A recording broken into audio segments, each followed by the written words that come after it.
Valley. I know I have friends waiting right there for me. Maybe head out to the lake for a little while.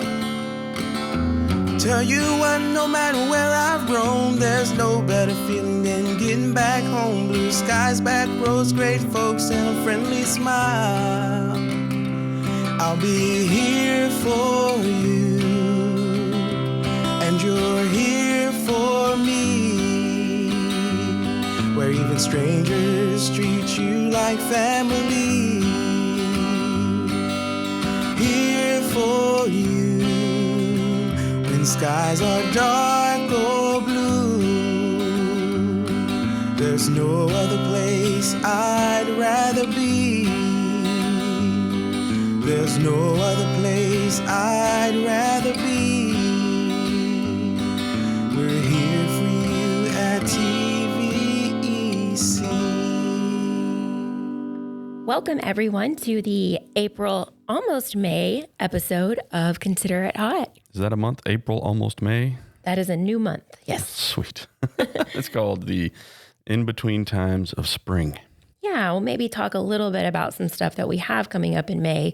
And then, of course, we'll do a May episode where we can dive a little bit deeper into it. Sure. It's definitely spring-like weather. Mm-hmm. Some actual possibility for severe weather that's coming up this weekend.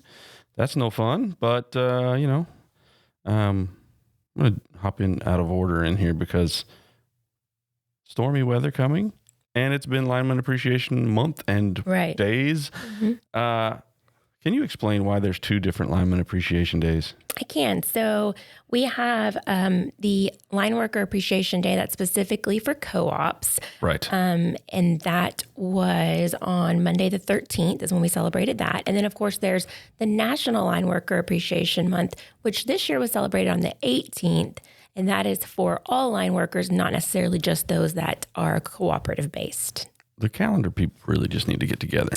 They really do. It gives us an opportunity to really keep them, at the forefront of things. And we appreciate them every day of every month. Right. They're out there.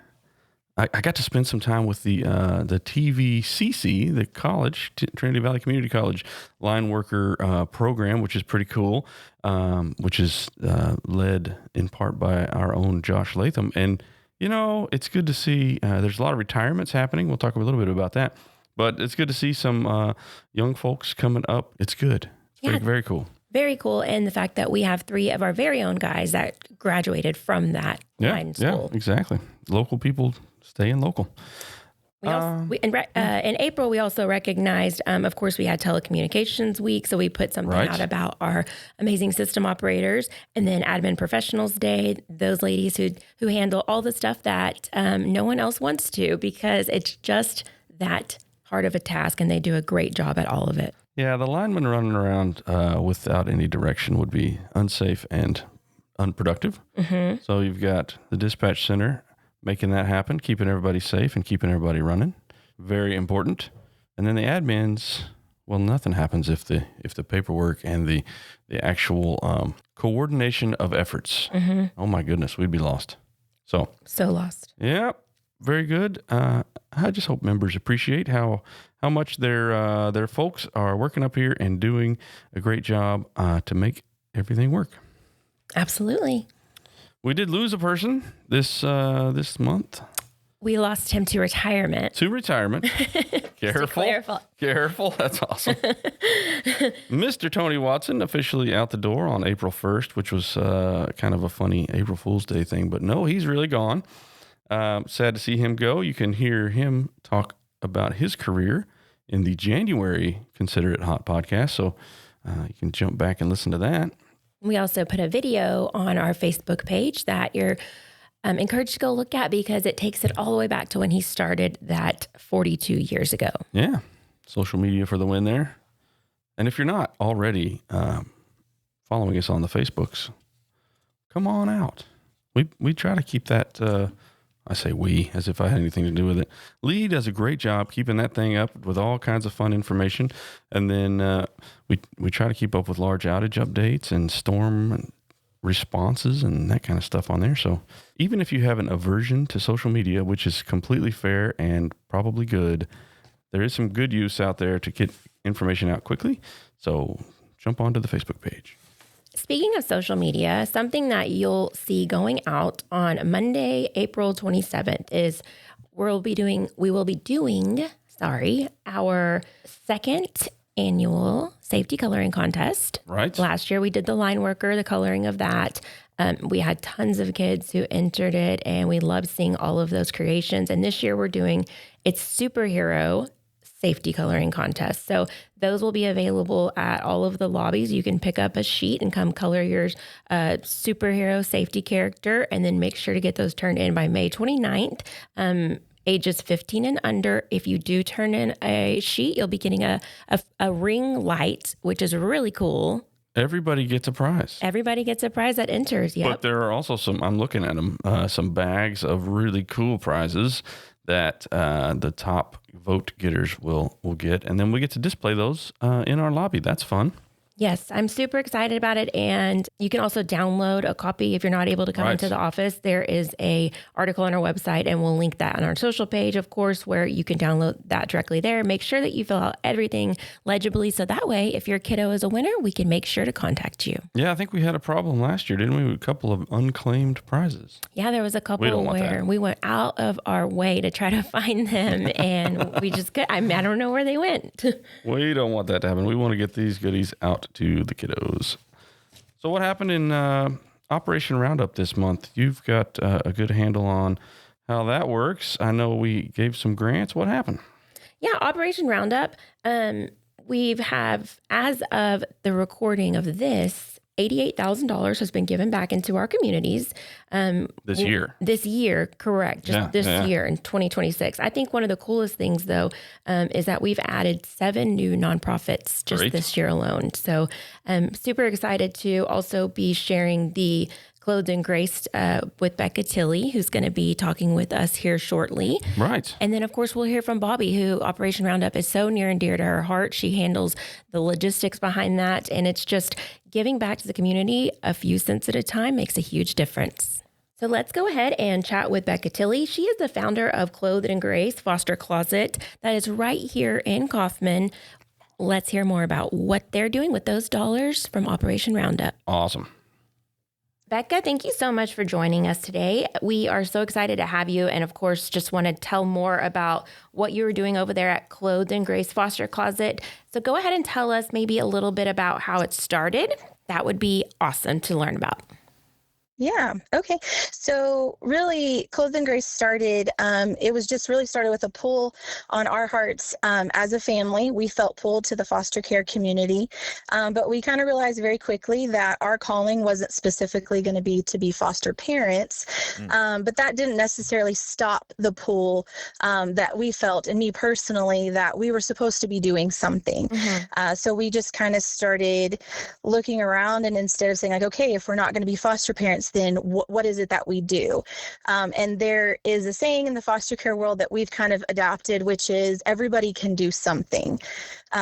So that's kind of where we jumped in. And so I personally started looking for foster closets in our area, thinking that was something that, we could just come alongside and support something that already existed was kind of our initial goal. But as we started looking in the Tri-County area, which would be Maybank, Henderson, and Van Zant, we realized there wasn't any foster closets. So we kind of realized in that moment, like, okay, maybe this is where we're supposed to step into. Maybe this is our avenue in supporting the foster care community. So we started out of our house. It was really small. We just started collecting items from like personal friends and family. And we started out with, just helping a few kids, and it quickly started to grow. So, and then from there, it's just, as we've seen needs come in, we've kind of taken a moment to step back and figure out, is this something we're supposed to do? And it's just kind of continued to grow into the ministry that it is. For people who aren't familiar with a foster closet, I'm kind of familiar, but what does that process look like, and what do y'all do? Yeah. So we provide clothing, shoes, hygiene items, baby items, pretty much anything that, a typical kiddo would need. So the thing a lot with kids that come into foster care is many times they aren't able to bring their own personal items. And so then therefore, when they come into a new foster home, that is the foster family's responsibility to provide them with those items. And so that's kind of a big financial strain on those families when they first come in. So we are there, and what foster closets are is they're a place where they can come get all these items for free. And so we are able to provide everything from pajamas, brand new socks and underwear, shoes, accessories, fun stuff for the kids to come and pick out, as well as just the essential items they need, like I said, like hygiene products. That's awesome. Yeah. And I think it's really important to mention, because I was just blown away with the organization that you have put together there, and making it feel like whenever these kiddos are coming in, that they're, I think, they are actually feeling like they are clothed in grace. You're making them feel like they're worthy and they're valuable and they deserve this. And they want to, be helped. And so they go there, and you guys just really have put together such a great closet over there. Oh, thank you. That's good. We love that. So I know in your, whenever you were applying for this grant, we kind of ask individuals, how many people do you serve? What amount of people is this going to hit? How are we going to impact the community? And it says last year that there was about 450 individuals you helped last year, which is incredible. What does that kind of look like on a more day-to-day basis? We are contacted through multiple avenues. So not only are foster parents able to come and shop with us, but also kinship. So that's like family raising family. And so they'll also call us, but also caseworkers. Mm-hmm. So it sometimes looks like a caseworker calling us saying, hey, we have these kiddos, these are the items they're needing. And we work closely with their caseworkers to provide those items. Sometimes it's getting those, we'll get a call that's like, hey, we just found out we're getting a sibling set in a couple hours and they're not coming with anything. And so we're able to step in those moments. We have a team that will run up to the foster closet, and we pack what we call our first night bags. And so within 72 hours of placement, we will deliver these bags to the foster homes, so that way they're able to focus on welcoming the kids into the home and not making those emergency trips to Walmart. And so within those bags, they get all of the things they would need in the first couple of days. So pajamas, socks, underwear, hygiene products. We had blankets and stuffed animals for the kids, just some like comfort items that are just theirs. So we're able to kind of help meet those needs in a tangible way. So it's our way of supporting the families while they're welcoming that kiddo into their home. We're able to support them, not only taking the financial burden off, but also just that stress of, okay, in 2 hours, our whole home's about to be turned upside down for a little bit. And so we're able to do that. Celebrating events with the kids, we do a lot of those. And just kind of being able to be a little bit more behind the scenes at times, but we get to be a part of their journey in different capacities, whether it's they're already in the home or maybe they're being transferred in that moment. And that's where the caseworkers will give us calls as well. It's a little full circle, because we had Lone Star Casa on, and I think you mentioned that you guys do work with them in those instances, and I know how much of a great help that could be for them. So it's a little cool to have both of you guys now on the podcast. Yes, we love Casa. Becca, I see Leigh had made a note here that there's something called a back to school bash, and it is April, but we are already looking at back to school. I know I'm having to register a kindergartner this year, and so that's already kicked off for next year. What is this back to school bash event? Yes, our back to school bash. It is probably the biggest event that we do each year. So this will be our 4th annual back to school bash, and it is it's a fun event. It's an event that's open to kinship, foster care, and adoptive families. And it's just a way for us to kind of rally around them. Our goal is to have the kids kind of start the new school year. Sometimes for them, it's even a new school, with as much confidence as we can. And then also, again, wanting to support those families by kind of removing some financial burden for them when it comes to all the school supplies and the backpacks and the clothing and all those things. So So our back to school bash, it's a little different than a traditional community back to school event, because our kiddos, once they're registered for the event, we actually will go pull their individualized school list of school supplies. Yes. And so as much as we're financially able to do so, we will grab everything, if not everything, most of their school supply list. And so that way, when they're coming in and they're picking up their school supplies, it's making sure that we are stewarding our resources well and the donations that were given to us, but also making sure that we're actually meeting that need that the family would have of the actual list that they would need. And then our kiddos get to come in and they pick out their very own backpack. So they pick out, big. So it's a rush. Everyone runs in there to get, the specific character that they were looking for. But it also just kind of gives them a sense of ownership. We're all about giving them every moment of like dignity and kind of restoring that. They lose a lot of control in foster care. That they don't get to decide what's happening to them, and they don't get to decide that they're going to go on this journey. So anywhere, whether it's coming and shopping and picking out their own clothes or picking out their own backpacks or anything like that, anything we can do to kind of give them back a little bit of that control and self-confidence, we're all about doing. So last year we did over 100 backpacks with a waiting list, and so this year we're estimating that we'll have at least 150 kids sign up to come. So it'll be an exciting day for sure. So is the Facebook page the best way to find you? Yeah, we keep that one updated the most. We do have a website as well where they're able to go in and register for different things, but Facebook is the main avenue because we're able to share it with specific groups as well. Right. So the grant that we were awarded to you, thank you to all of our Trinity Valley Electric Cooperative members, the $3,000, that's going directly back to this back to school bash. And if someone wants to help out with just like this event specifically, like I know we talked a little bit about how they can help out in different ways, but for this event, monetarily, or are there any like Amazon wish list, or if you have a backpack that maybe is in good condition, are you able to donate that, or is this all new supplies? Yeah, so absolutely. We have sponsorships both for businesses. We have like a tiered sponsorship level if businesses want to get involved, but also on individual levels, we will have sponsor a backpack, and that will typically get the kids a brand new backpack and then all the supplies that they're needing.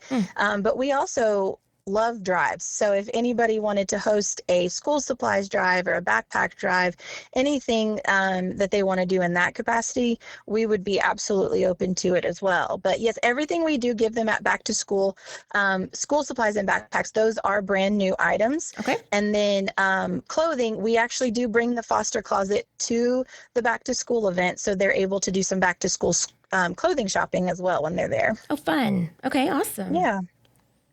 I guess that sort of answers the next question, which is how can members get involved and support you guys? Is that the website the easiest way to do that, or what kind of things can members in the community do for y'all? We rely very heavily on the community. They really are the ones that kind of meet 90% of the needs that we have. So really it's through donating, whether that's monetary, those help us because then we're able to do the emergency needs. Like we don't have something in their size. Like a couple of months ago, we had some kids from a shelter come and shop, and there was only one little boy that we didn't have shoes in his size. So he was the only one that wasn't going to get any shoes that day. And so we had a volunteer that was able to run and go buy him some shoes so that he got to leave, just like all the other 6 kids, he got to leave with shoes as well. Nice. So monetary donations really help us getting those items that, we don't have time to go post on Facebook and ask the community to help us kind of respond with. But also, yes, we have Amazon wish lists. So if people like to shop and they want to do it that way as well, we do birthday boxes. So all of the birthday stuff goes on there. In school supplies, we will put out a wish list of, typical items that we know are going to be in most kids' school supplies list, we're able to put those out. So there's some people that are like, hey, we'd love to give you money, y'all use it. And then there's others that, like me, they like to go shop and just give us those items as well. We will happily accept all of it. It helps all the way around for sure. I do want to hear more about the birthday box because I saw it on your Facebook page and I noticed that it's very specific to what the child, wanted. And so I think that's kind of a unique thing. Maybe a day that may not have been celebrated in a home that they were in, or maybe they were worried about not being celebrated. Do you guys, facilitate that and take part in that, and how so? And how awesome is it to see those kids' faces? Yes. The birthday box is probably one of my favorite programs that we do. And it was created just to make sure that every child was celebrated. So for a lot of them, sometimes birthdays can be overlooked. They often are a time that have a lot of mixed emotions. They're excited because you're a kid and it's your birthday, but it's also kind of one of those moments that's a reminder that you're not with your biological family, that you are with someone different. And so sometimes they can be kind of a little bit of an emotionally confusing day for the kids as well. And so we have it specifically, this is mostly due to financial limits. We have the birthday boxes was restricted just to kids in foster care. As of this month, we have enough partnerships that we're able to open it up to kinship families as well. So we're getting to expand a little bit. But yes, when they register their kids, they tell us exactly what their birthday theme is. So today we literally dropped off a birthday box and her theme was Barbie and she's turning 8. Oh. And so we were able to, theme it out. It's all Barbie and pink and all the girly stuff that she would ever love in it. And then we have a team of volunteer bakers that they are women that they have home bakeries, and they came alongside us and was like, hey, we want to give your kids birthday cakes. Oh. And so they do a beautiful job. They customize them. They're very personalized, and it's an elevated way of just being able to drop off not only a box that's like party ready, but a cake. And then they also get a brand new gift that was donated to us through community efforts in the chamber and people that are able to come in and they donate toys and we put those aside for their birthdays. So it's fun. We have had multiple caregivers that have reached back out and have said like this was their very first birthday. One of them was an 18-year-old girl, Wow. and it was her first time ever having her birthday celebrated. Wow. And then another one was a 5-year-old, and they didn't even know till her party that she's like, this is my first party ever. And everyone was we were all in tears at that point. So it's special moments that obviously you won't forget about. That was a new term to me. Kinship groups? What is a kinship? What is that? Kinship is family raising family. So majority of the time when kids are removed, they want them to stay with family. So that could be grandparents, aunts, uncles, siblings. We have had multiple, barely adult siblings that have taken on their younger siblings. Oh, sure. And so kinship for us is really special too, because they aren't like traditional foster homes. They don't receive that monthly stipend. Exactly. So they really are, because, we look at it as like, that's your family. You should take care of them. So they don't receive that monthly help financially. So we are really excited that we get to open. Yeah, I'm excited we get to open the birthday box out to them, because that's something we've been wanting to do for a while. Very good. Yeah, that was just like, wait a minute, what does that mean? Yeah, and I didn't know they weren't provided funds either, because that would almost limit, some people to be able to help. So that's a little disheartening. So it's good that you guys step in. Yeah, there's a lot of grandparents raising grandkids that that I've met over the years, and it puts a particular heart burden, but also financial burden on there. So that's one of our very first kinships we ever worked with. She had just retired the month prior and got a call that she had a newborn grandson, and they're like, can you take him or he'll go into foster care? Wow. And so when she called, she just called me asking for diapers. And so we started talking. I was like, well, do you have this? Do you have that? And she's like, well, not yet. And I was like, okay, well, we got it. Like, we'll just bring it to you. So we brought her a truckload of stuff, and she thought that we were going to report all this to the IRS. And so she was worried that it would like affect her Social Oh, like it was Security. And income so, or something. Oh my gosh. yes. And so we were like, oh no, this is all just like it, we have it. And so we're going to, like, that's the whole reason we're here. We have it, we give it to you. So we were able to get her set up with like a crib and a pack and play and, literally everything. It took two cars, or a car and a truck, to bring her the stuff. So That's a whole. we love kinships. That's a whole other statement on the system when that's something you have to be worried about I know, too. right? Oh my goodness. Yes. All the little details, and because we don't receive typical like federal or state grants. We rely on private, mostly individuals or churches that, are willing to take us on as a monthly supporter. That's the way that we continue on. Individuals, we literally just, that's how we survive, is just on our community, not necessarily on the state or the federal level. So Gotcha. It means a great deal to us to have you guys support us. And it makes us feel like through the grant, like our community is finally saying, hey, like we see y'all and we see what you're doing, and we want to encourage you and be a part of it. So we walked away extremely encouraged by y'all's grant, and it kind of went like, okay, y'all, like we could do this. So it was really a game changer for us more than anything. well, and yeah, as you know, as a TVEC member, that is the rounded up bills of our members who participate, 90% or so. And so we really appreciate all of our members out there who participate.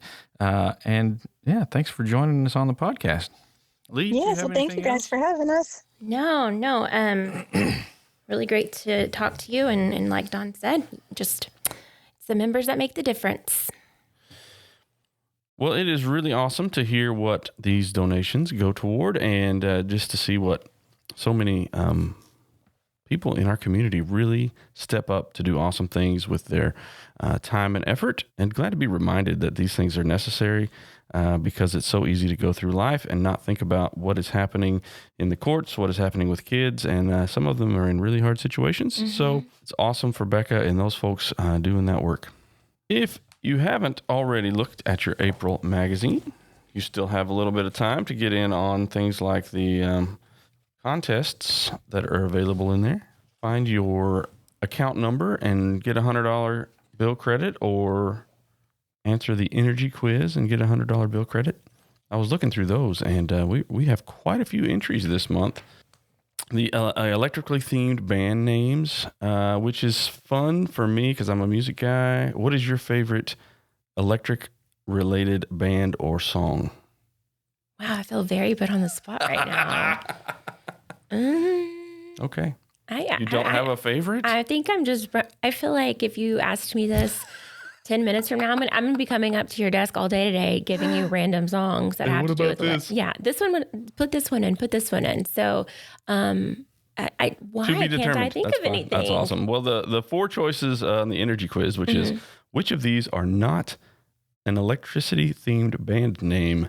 AC/DC, some might be familiar with that. Mm-hmm. Tesla, also a car. Mm-hmm. The Electric Light Orchestra, some people might remember that name from a way back. And the Lonesome Ohms, which maybe that'll be the next supergroup. You can answer that question. Which of those is not a band name? What about Grease Lightning? That's a good one. Oh, yeah. There we go. That's great. See, I've been sitting here thinking. I was just reading through that to give you time. So yeah, from Greece. That's right. Okay, very good. Man, my brain is slipping. All right. Some other great stuff in the magazine. Article on John Bunker Sands wetlands. Listen to the podcast from last month. Chris Walker, our energy guru, has some tips on preparing your home before the heat arrives. I know at our house it is like hot during the day and cold in the morning. So keep tabs on your thermostat and make the most of your energy dollars. Yeah. Simple things like adjusting your thermostat or using ceiling fans, and then also making sure your HVAC system is running efficiently. That's going to make a big difference come summertime.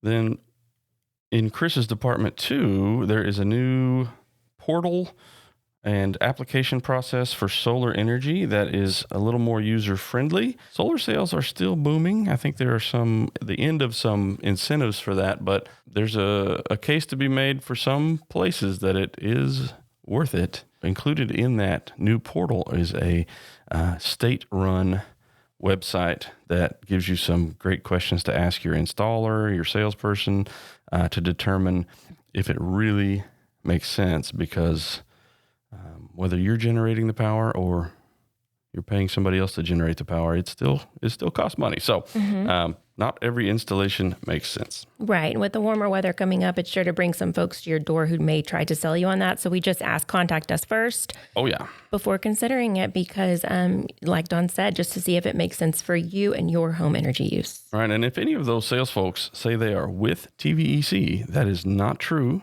We will work with any installer. Anybody can use anybody they want, but contact us to help determine if it actually makes sense. We do not sell solar panels, and we do not partner with any specific solar companies. If they are claiming that, it's not us. And if they're asking to see your energy bill, do a little vetting to make sure that they are who they say they are. All right. Some other fun stuff in the magazine. 5 ingredient dinners. That sounds like something I could actually cook. 5 ingredients, maybe. In the magazine, you'll also find they always have some local events that they share. And this month in April, they just so happen to share the Gun Barrel Quilters Guild Quilt Show. Say that 5 times fast. Yeah. And that's going to be on May 1st. So pretty cool that we had one of our very own included in that lineup. Yeah, the co-op calendar at the back of there has some great events in it statewide, and that is handled by our statewide partner, Texas Electric Cooperatives. There's instructions on how to submit items to that calendar, and they are pretty selective about who they put in there. So good job on the Quilt Guild getting in there. I know my wife, who loves all needle crafts, will be wanting to go to that if time allows, down by the lake. Yeah, and you want to go over maybe just a couple of highlights for May really quick? Yeah, what's happening in May? So just thinking about the fact that Mother's Day is on May 10th. Oh, my goodness. Yes. Okay, work to do. Just a reminder for anyone out there. And then, of course, we've also got Memorial Day. The offices are going to be closed, and that's going to be on May 25th. And another thing happening the 22nd through the 24th is the Texas Energy Star Sales Tax Holiday. So we'll share some information on that on social. And then, of course, in the May email to members. Also, Military Appreciation Month in May, of course. Yes, of course. So we'll be featuring some of those guys that work here at the co-op and served their country and now serve you, the members. And we'll keep a lookout for, can you believe it? We're already going to be talking about annual meeting. Yes. Keep a lookout for that information and save the date coming out soon as well. Yeah, annual meeting isn't until October, but now is the time to put it on the calendar, get ready, and then, the board election and all the fun stuff that comes with being part of a co-op. It will be kicking off over the summer. Very cool. You know who else is very cool? I know a lot of people who are really cool, but I'm hoping that you're going to say Bobbi Byford. She is really cool. And 35 years. She has literally worked her way from almost part-time work, opening up the office in Wills Point, to practically running the company. It depends on who you ask. You know, if you talk to the CEO, he would probably defer to Bobbi on a lot of things. And certainly on the communication side, we love her, working with her. So enjoy this conversation with Bobbi about how and why she is here for you. Okay, so we have sitting down here with us today, Miss Bobbi Byford, community service at her core. She's had a 35-year career at TVEC, which reflects the heart of what it means to be a cooperative. We're so excited to have you here on the podcast, Bobbi. Thank you. Thanks for having me. I'm just glad to be here at the co-op any day. I'd say you are a fixture, a bit of a fixture here at the co-op. I would call myself a fixture. You're right. I mean that in the best way possible. I don't mean that like furniture. Absolutely. Because you do so much around here. Give us the 30,000-foot view of your 35-year career and sort of how that came about. You are now the Director of Corporate Relations. That's correct. Is that the right title? Yes, sir. Which puts you over Member Services Department, the call center, communications team, just a lot of that Public outward relations, yes. Yeah, that outward facing bit. And so that has a lot to do with how we are here for our members is that face of the co-op thing. So give us the 35-year rundown on the career of Bobbi Byford. Wow. That's a little over. You've got 10 seconds. No. 10 seconds. 10 seconds. I love the co-op. There you go. Very nice. The 35 years of blessings is how I would begin that, is because 35 years ago, I was looking for a different career after having my first career. God works in different ways. And so he landed me with the opportunity through Mr. Robert Norman, our assistant general manager at the time for Kaufman County Electric, because at that time we were not merged with New Era. And so I landed the opportunity to work part-time in our brand new sub-office in Wills Point. Wow. That was new at the time? Okay. It was really new because we didn't have any sub-offices. So they opened one in Gun Barrel and one in Wills Point. Now, was it at the same office location it's in now? Yes. I believe that. Yes. Okay. Now, the Gun Barrel one was not, but the Wills Point one was. Okay. And that was, when we, before we merged, we had that office there. And so it was giving our members, yet another opportunity to help them out because they didn't have to drive so far. And they could also, the blessing to that was they could come and see another local face. Because we had Miss Kay and we had Joy and we had Miss Carol Smith in Wills Point, and Miss Doris Patton actually trained. She was over here in Kaufman. She actually trained those ladies in the sub offices. Oh, wow. To do everything that we do over here. Well, today's atmosphere is that we have a dispatch center. We have, the dispatch center does that. We have the call center that takes the internal calls, and we have cashiers now that do that. Well, in our sub offices, you did it all. It's everything, right? Yes, you did everything. Well, back when it was Kaufman County Electric days, and I will date myself, when I started, we had radios in our car, just like CB radios. We had radios in the office.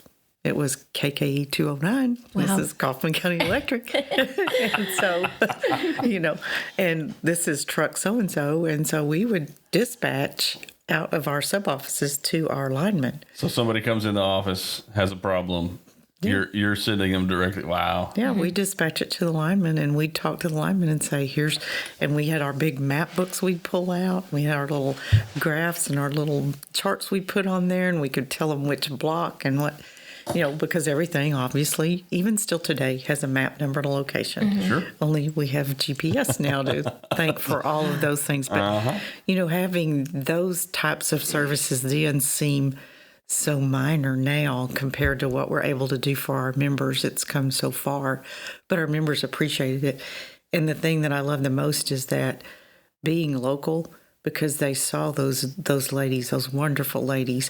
Many have retired, some have passed on, but they've retired, and they still will go in and say, "Well, where's Miss Carol? I miss Miss Carol." Oh, yeah. Or "Where's Kay? Haven't seen her." Well, she's retired. They came in, and believe me, we had some of those members that you did not wait on them; they would wait.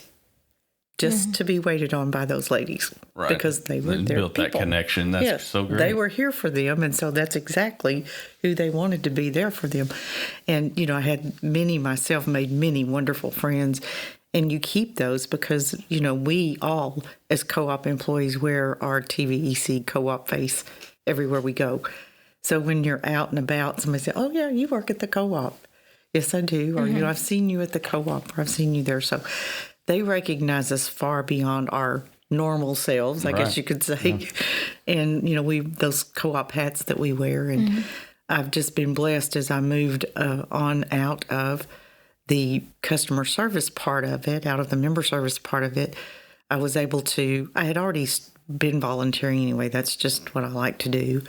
And had started doing some. And Mr. Bowes recognized that I was doing some of that, and I just picked up some little side duties for the co-op. And as that grew, he recognized, I really enjoy doing that. And so we just expanded because really at that time it was only himself doing many of those things. And so I was able to expand. And then when we merged with New Era, they had Randy Daniel down there, and Randy was a very prominent face in person, and everybody loves Randy. And so he was he was there to mentor me as well. And so it was a great opportunity to grow in that respect, and just with the two of us at the time, so we saw our entire service area.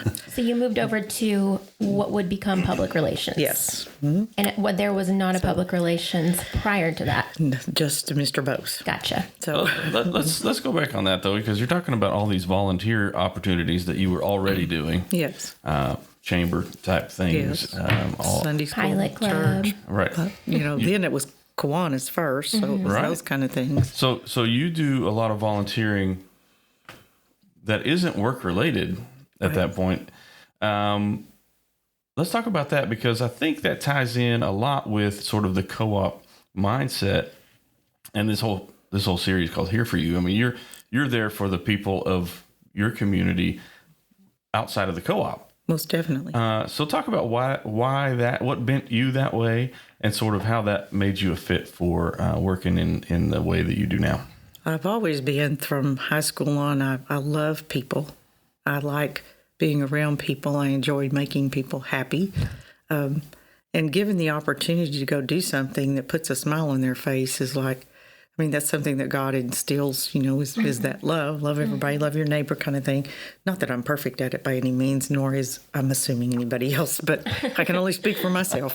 So, but having that opportunity through high school even as well to do some of those things. And then when I became an adult, to have that opportunity to work through, the Sunday school classes and the organizations there. We had a wonderful organization called the BPW in Wills Point. It was the Business Professional Women's Association. Well, those were wonderful, classy, wonderful business ladies that, I looked up to, and I'm like, I want to be one of them someday. I want to do what they do. And they were so good at, giving of their time and mentoring and working with young people. And so I was able to begin to do those activities. And when I became part of the co-op and was able to see that I can still do those things, and now I get to do them for a company, and I get to do even more of those because now I have access to more people, which is like, this is great. I have so many more people I can go see and I can go do and help. And it was just, an eye-opener for our co-op and for me too. But Jerry saw it in me because he loves people too. And we also get to do that around our whole county. I get to do it in our county. We get to do it from our 5 counties, but then we get to do it statewide as well. And so we get to touch people in that manner too. And, there's so many different organizations and things that go on in our areas that we just don't even know about. And then when we find out about those, it's just absolutely mushroomed from Kaufman County days until now. So many opportunities to serve each other. Right. And people wouldn't know that you're also very active in the National Rural Electric Cooperative Association, our national association of co-ops that do a lot of things, our statewide. Right. TREWA. Yes. Give us the minute about TREWA, because I think all of our members should know more about that organization. Yes, they should. TREWA was started by our directors' wives many years ago. They would show up at a conference with their husbands and, sit around and think, what should we be doing? There's something more for us to do here than this is Texas Rural Electric Women's Association. Yes, and it was very started. specific. It was started then by just women, and just women were the only members, because it was the directors' wives, and, they showed up, and there needed to be more to this conference time than just them showing up to socialize. So they felt like they could do more, and they saw the need to educate everyone back then even more about electricity. And so they did that, and so therefore it was born. Well, then, of course, we realized that there was more to it than just being women needed to be involved. It also needed to involve the men. They're a good, strong backbone as well. We've got the linemen. You can't discount those linemen. They're there. And so it took that to get the farmers and ranchers that pulled together to begin with to get where we are anyway. So TREWA is an organization that's a $10 membership, and we go about educating them through our Lamplighter. That's our little newsletter. We do that, and we have a fundraiser once a year at our annual conference. And we raise those funds to give out scholarships, the unique thing about those scholarships is it's for those that want to do continuing education. And you don't find those out and about anymore. You don't find, they'll give graduating seniors. Right. You may find a few things that you can get maybe through government or maybe a few grants after you've done your senior gig, so to speak, and applied for those. Well, this is your continuing education. If you decide to go back to school at 30, 40, 50, whatever it is, you can apply. So we give $1,500 scholarships. And so then we also help promote our youth tour government in action trip to Washington, D.C. So we give some support to them. And, that's a great opportunity for us to keep that program going, to educate them on the roles of the co-op in government. And then the other component is that we do give funds to our lobbyists that take care of our co-op. That is extremely important because so many laws that they try to pass may have very great bearings on what happens with the co-op world. Right. And when that could initiate new rates, new charges the co-op would have to charge, and we all know that is passed on to our members because we're member-owned. So it's a protection factor to support those folks that support our best interest. So even in that, you're advocating for members. Yes. And the members' best interests, yes, which is awesome. We will put a link in the show notes for TRIWA, which is something everybody should check out. This is great. Go be a part of that organization. Okay, let's move to the current because we'll run out of time otherwise. There's so much wisdom and goodness we can pull out of you. But let's talk about now. Sort of 35 years later, it's 2026. What do you see as the role of the co-op now, 85 years past when they were putting out the lines to serve rural America? What is the role of the co-op now, and what do you see as sort of the ideal way that we can serve members in the 21st century? What has changed so drastically to me for 35 years is I think 35 years ago, the people's mindset was, the appreciation for a co-op, the appreciation for electricity, where it came from, whether it be an investor-owned or a cooperative-owned, just that played so much more importance. It was like, that is really important, and that because we didn't have cell phones, we didn't have microwave ovens, we didn't have a lot of those things. So what we did have was pretty precious. And, we as human beings become very spoiled. So as we've gone through technology and it's grown, all these things have become so second nature. Right. Well, my grandchildren don't even know what it is to do without a, remote or a cell phone or a computer. Dating and we laugh, but, you had to get up and change the channel on the TV, or you just had a radio, or you didn't even have those things. Right. You wrote letters, you did those things. So I see our biggest challenge is keeping that value of electricity and your electricity provider as the utmost importance, and valuing that product and those people that put it out there for you, take care of it daily, and do those things. That it's not just something that's going to change with the fads of marketing and what's cool right now or what's in right now, because we can't do what's in right now or cool right now without electricity. But it's something that is, I would say, aside from water, one of the most taken for granted products in our life, short of air and water, that we have, because we've just grown to the point where we just expect it until the lights don't come on, and then or the water doesn't turn on if it's your water. Right. It is sort of the foundational thing for all the other technology that's built on it. What do you see as the benefit of a co-op versus other models of electric companies? Oh, I love this question because I love co-ops so much. Not that investor-owned do not do their job, but therefore it is investor-owned. If you don't have the money to invest in it, you're just buying their product. As a co-op member owns the co-op. You have a stake in the co-op. You have an opportunity to elect your directors. You have a voice. You count. You matter. And you wouldn't have existed if it hadn't have been for those before us in 1938 that built these power lines, because they wanted that electricity before, and those investor-owned people weren't interested. It was just going to cost too much money, too much effort, And again, today, it pretty much still stands the same way because of the lines that were drawn in the state of Texas on those that could serve designated areas. And then you have your dual areas. And then you know, because we're in designated areas, well, they're still not interested.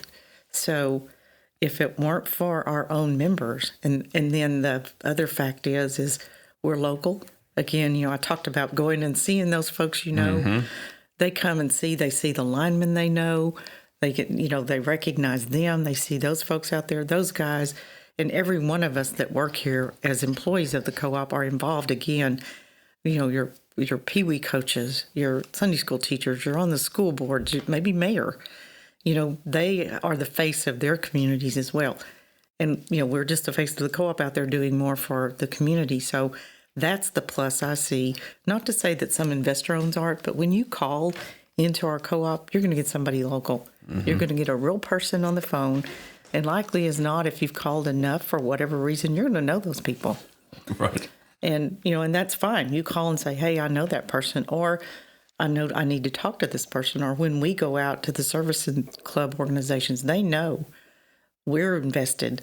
We're not just sending a rep out to just make some money or make a viewing, so to speak, not to just be seen. We're there to serve. And that's the biggest part. I think service is our key component because we do care. That's the heart and soul, is the service. Well, that is what the Here For You bit is all about. And you have been here for members for 35 years. Also a great coworker for those of us who get to work with you every day. So that's, and I'm not just saying that because she signs my paycheck, right? But I don't. Well, technically, I guess not. Okay. Technically, I don't. You approve the timesheets. There we go. So I sure appreciate you taking the time to come talk to the members. And I hope that I know that I've always joked that if I go and get stranded in Wills Point, Texas, or anywhere up in that part of the country, I can just name drop Bobbi Byford because literally anybody I run into up there knows you. And I think that those personal relationships that you're talking about are exactly what you've modeled for those of us who work here too. And so I just really appreciate the heart and effort you put into what we do here. Well, the co-ops, you know, I'm here for you, they're here for you, but they've been here for me. And so, I mean, the countless blessings I've received are just more than 35 years can name. Wow. So I'm blessed as well. More than a paycheck. It's much more than a paycheck. All right. Thanks for joining us. Thank you. You guys have a blessed day. That was so great hearing from her. There's not a day that I see Bobbi where she doesn't have a smile on her face. And that's very clear in the pictures in Texas Co-op Power Magazine on pages 18 and 19. You can read more about her story and see some great photos, some of them being all the way back to the 1980s. Yeah, very, very nice. And we barely scratched the surface in the interview because she has done so much with so many organizations and so much here at the co-op that we couldn't get to it all. Operation Roundup. She's probably been in front of thousands of local kids and people doing presentations, and oh my goodness, just so much. She'll be taking kiddos to the E-Trees camp. Right. And driving down those who are going to youth tour. She'll be driving those kiddos down to Austin. So she is out and about. She is everywhere and making it happen for TVEC members. So awesome. Thanks, Bobbi, for joining us on that. And on that note, you got anything else? Nope. Well, let's call it a month. And I hope everybody has a great time. Dodge the storms, watch the weather, watch your thermostat, and we'll talk to you next month. Yep. See ya. And you're here for me, where even strangers treat you like family. Here for you when skies are dark or blue. There's no other place I'd rather be. There's no other place I'd rather be.